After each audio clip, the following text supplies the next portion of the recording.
வணக்கம். நான் உங்கள் இட்டாச்சி சிச்சிகா. நீங்கள் கேட்டுக்கொண்டிருப்பது ரோக் நேஷன் தமிழ் பாட்காஸ்ட். இணைந்து வழங்குவோர் இலுமினாட்டியின் இரண்டாவது குடும்பம்.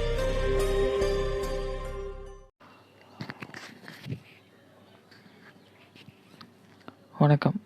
நம்ம எபிசோடு போகிறதுக்கு முன்னாடி உங்கள் எல்லாருக்கும் ஒரு சட்டம் ஒன்று சொல்லணும்னு நான் ரொம்ப சொல்கிறேன். அந்த சட்டம் என்னென்னா, juvenile justice care and protection of children act 2015. அந்த சட்டம் 2015 இயற்றப்பட்டது. அது எதுக்குன்னா, குழந்தைகளுடைய உரிமையை பாதுகாக்கிறதுக்கான சட்டம். சரியா? இப்போ இந்த சட்டம் ஏன் நான் சொல்லிட்டு இதை ஆரம்பிக்கிறேன்றதை போக போக பார்ப்போம். ஃபர்ஸ்ட் திங், இப்போ நம்ம எல்லாருமே ரீசெண்டாக கள்ளக்குறிச்சி இன்சிடென்ட் பற்றி கேள்விப்பட்டிருப்போம். அந்த கள்ளக்குறிச்சி இன்சிடெண்ட்டில் ஒரு பெண் 2வது மாடிலையோ 3வதுலேயோ குதிச்சிட்டதா சொல்கிறாங்க.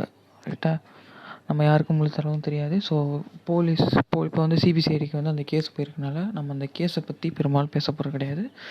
ஜஸ்ட் ஒரு அவுட்லைன் தான். இப்போ நான் அந்த முழுசாக சொல்லணும்னு பார்க்கணுன்னா, அந்த பொண்ணு 2வதுலேருந்து 3வது மாடியிலேருந்து கீழே குதிச்சதாக சொல்கிறாங்க. ஓகே, அது கொலையா தற்கொலையான்றது விவாதத்துக்கு நம்ம இந்த எபிசோடை கொண்டு போகல. நம்ம எதை பற்றி பேச போகிறோம்னா, இந்த கொலையாக பயன்படுத்தி நம்ம சத்தியமாக பேச போகிறது கிடையாது. ஸோ அதை விட்டுட்டு இப்போ நம்ம என்ன பற்றி பேச போகிறோம்னா, இதை வச்சு மீடியா எந்த அளவுக்கு பண்ணாங்கன்றதை தான் இப்போ நம்ம இதை பற்றி பேச போகிறோம். ஃபர்ஸ்ட் திங், யூடியூப் சேனல்ஸ் தான் ஃபஸ்ட்டு இருக்கிற மிகப்பெரிய கல்ப்ரிட்னு நான் சொல்வேன். ஏன் நான் அப்படி சொல்கிறேன்னா, இங்கே இருக்கிற மீடியாஸ் எல்லாருமே இதுக்கு கொஞ்சம் நேரத்துக்கு முன்னாடி ஒரு ஆக்ட் ஒன்று சொல்லியிருப்பேன், ஜுவெனைல் ஜஸ்டிஸ் ஆக்ட். அந்த ஆக்ட் படி ஒரு மைனர் பொண்ணோட பேரோ இது எதுவுமே டிஸ்கஸ் பண்ணக்கூடாது. அந்த பொண்ணுன்னா பொண்ணு, அவ்வளோதான். அதை தாண்டி டீட்டெயில் எதுவுமே போகக்கூடாது. இந்த பொண்ணு இங்கே இருந்தாங்க இந்த மாதிரி எதுவுமே சொல்லக்கூடாது. அதுதான் இந்த ஆக்ட். இந்த ஆக்டோட சிறப்பு அம்சமே என்னென்னா, குழந்தைங்களுடைய உரிமையை பாதுகாக்கிறதுக்காண்டி ஏற்றப்பட்டது.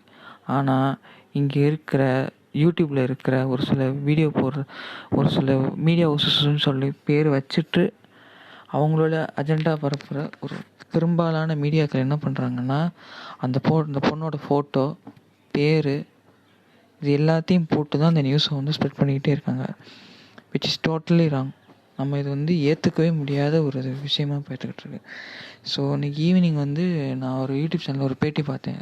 அவர் பேர் மணின்னு சொல்லிட்டு, மூத்த பத்திரிக்கை. நம்ம அடிக்கடி நம்ம நேர்காணலில் பார்த்துக்கிட்டு இருப்போம்.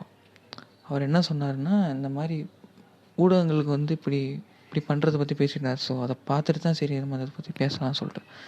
ஆக்சுவலாக நாங்கள் பாட்காஸ்ட் பண்ணுற எபிசோடே வேறு, பட் இது நீங்கள் பண்ணணும்னு சொல்லிட்டு தான் நாங்கள் பண்ணிகிட்ருக்கோம். இப்போ இந்த பிரச்சனைக்கு வருவோம்.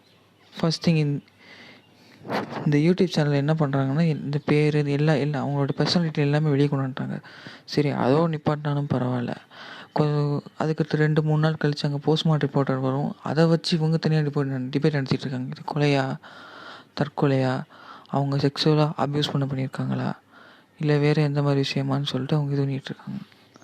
ஸோ இங்கே எனக்கு என்ன பிரச்சனைன்னு நான் சொல்ல வரேன்னா, இங்கே எனக்குன்றது நம்ம பொதுமக்களுக்கான பிரச்சனை எப்படின்னு சொல்ல வந்துக்கிட்டு இருக்கேன்னா, உன் வீட்டில் யாரோ ஒருத்தர் இறந்து போயிட்டாங்கன்னா அவங்க போஸ்ட்மார்ட்டம் ரிப்போர்ட்டை வச்சு இந்த மாதிரி பேசுவீங்களா? யாரும் பேச மாட்டோம். ஆனால் இவங்க காசுக்காண்டியும் வியூஸுக்காண்டியும் வரப்போகிற ஆடுக்காண்டியும் ஒவ்வொரு சேனல் விடாமல் தூங்கிட்டுருக்காங்க.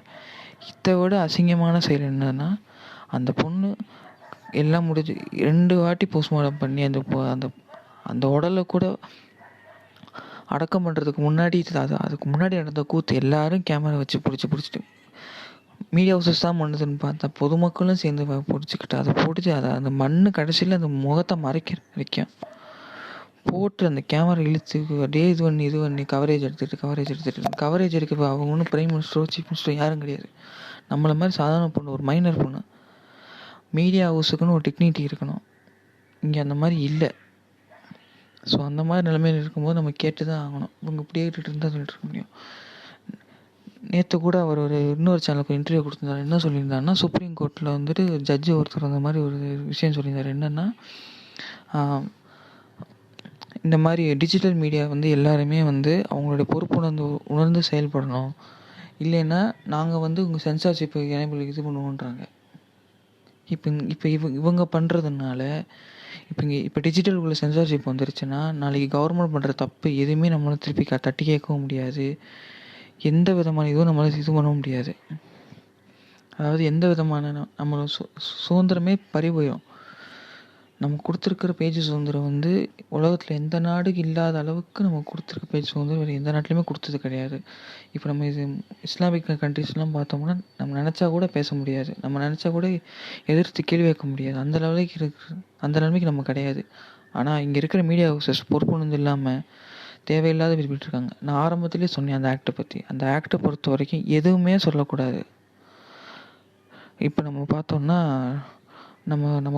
நம்ம எல்லாருக்குமே பரிச்சயமான முதல் பாலியல் வன்புணர்வு செய்யப்பட்ட பெண் நிர்பயான்ற பேர் வச்ச ஒரு பொண்ணு கூட மேஜர். ஆனால் அவங்க பேர் கூட 3-4 வருஷத்துக்கு அப்புறம் அந்த பேரண்ட்டோட கன்சென்ட்டோடு வெளியே வந்துச்சு.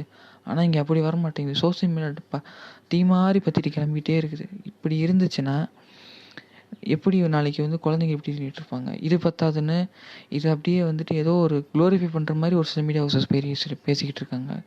இதை பார்த்து நிறைய பேர் காப்பி கேட் சூசைட் கூட பண்ண வாய்ப்பு இருக்குது. நான் பேட்டியில் பார்த்த அந்த பத்திரிக்கையாளர் அதை தான் சொல்லிகிட்டு இருக்காரு. நீங்கள் ஏன் நம்ம இந்த மாதிரி இருந்துகிட்டு இருக்கிற மாதிரி இருக்கும்போது நிறைய பேர் சொல்கிறாங்கன்னா, பொதுவாகவே ஒரு விஷயம் நடந்துச்சுன்னா அதை பார்த்து பசங்களோட மனசு வந்து ரொம்ப மெச்சூரிட்டி அடைஞ்சது கிடையாது. ஸோ அதனால் பெரிய பெரிய பெரிய பிரச்சனை கூட வரும்.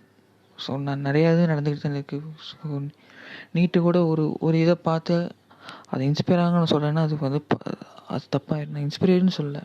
பட் அவங்க ஆள் மனசுக்குள்ளே போயிட்டு நம்மளால் இதுவும் பண்ண முடியல, அட்லீஸ்ட் நம்ம இதை நம்ம செய்யக்கூடாது நான் சொல்லக்கூட விரும்பக்கூடாது. அதாவது செஞ்சால் கூட இது நீட்டிருக்குன்னு நினச்சிட்ருக்காங்க. ஸோ இந்த மாதிரி நிலமை போயிட்டுருக்கு. ஸோ நாங்கள் என்ன உங்களுக்கு சொல்கிறோன்னா, தயவு செஞ்சு கவர்மெண்ட்டுன்னு ஒன்று எதுக்கு இருக்குது, போலீஸ்னு ஒன்று எதுக்கு இருக்குது, கோர்ட்டுன்னு ஒன்று இருக்குது, விசாரணை கமிஷன் ஒன்று எதுக்கு இருக்குது, அவங்க பார்த்துக்குவாங்க. நீங்கள் வாயை மூடிட்டு சும்மா இருந்தாலே போதும். அந்த மீடியா ஹவுசஸ் பார்த்து நான் சொல்லிகிட்டு இருக்கேன். மக்கள் நீங்களும் அதை ஆதரிக்காதீங்க. அதுதான் இங்கே மெயினாக உள்ளது. நீங்கள் போய் பார்க்க தான் அவங்க இந்த மாதிரி கேவலமான விஷயத்தில் ஈடுபட்டுருக்காங்க. நீங்கள் வந்து ஜஸ்ட் இக்னோர் தம், அவ்வளோதான் சொல்கிறேன். நீங்கள் இக்னோர் பண்ணிட்டாலே அவங்க அதை பற்றி பேசவும் மாட்டோம், எதுவும் பண்ண மாட்டாங்க. நீதிமன்றத்துமே நம்பிக்கை வைங்க. தீர்ப்பு சரியில்லையா ஆட்டோமேட்டிக்காக வந்துட்டு பொதுநலவுக்கு யாராவது கண்டிப்பாக போடுவாங்க. ஸோ அதனால தான் இது தயவு செஞ்சு நீங்கள் தேவையில்லாமல் அந்த குழந்தைய போட்டு அது இறந்த பின்னும் இல்லை உடம்பு. ஓகே, ஸோ அவ்வளோதான்.